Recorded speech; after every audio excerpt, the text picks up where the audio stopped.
गरुड़ पुराण के भी 2 भाग हैं। उसमें से एक भाग है वो मृत्यु से रिलेटेड है। इसलिए आपने सुना होगा गरुड़ पुराण का वाचन तभी किया जाता है जब किसी घर में कोई मृत्यु वगैरह हो जाती है।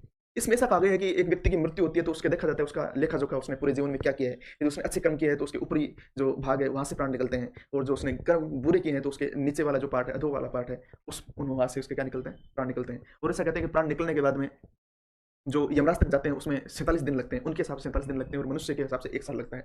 उस 47 दिन में कहते हैं कि बहुत एक बड़ी यात्रा होती है, 12,000 योजन ऐसे कुछ एक यात्रा होती है। उसमें एक वैतरणी नदी का उल्लेख है, उसमें मवाद भरी हुई है, उसमें हड्डियाँ भरी हुई है, उसमें से आपको निकाला जाता है। यदि आपने पहले अच्छे कर्म कर रहे होते तो आपको उसमें नाव मिल जाती है, और यदि आपने अच्छे कर्म नहीं कर रखे होते पहले तो ऐसा कहते हैं कि उसमें आपको ऐसे तैर के जाना पड़ती है, जिसमें मल-मूत्र होते हैं, मवाद होता है, हड्डियाँ होती है, रक्त होता है, वो सारी चीज़ें उसमें आपको ऐसे पार कर के जाना पड़ता है। इसमें डराया गया है, डर के माध्यम से नीति शिक्षा इसमें दी गई है। ऐसा कहते हैं इसमें अलग-अलग नरकों का विभाजन किया गया, इसमें अलग-अलग नरक है।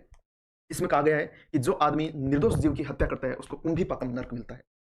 जो आदमी गरुड़ पुराण के अनुसार कि जो आदमी निर्दोष जीव की हत्या करता है उसको कुंभीपाकम नरक मिलता है। और आपने सुना होगा कि खौलते हुए तेल की कढ़ाई में उसको डाला जाता है। इस तरह से इसमें उस चीज़ का वर्णन है जो आप सुनते भी होंगे। एक इसमें कहते हैं कि किसी ने चोरी की है तो उसके लिए एक और काल का उल्लेख है, जिसमें ऐसे कहते हैं कि रोरव है। रोरव का मतलब उसको सांप और बिच्छू के द्वारा कटवाया जाएगा।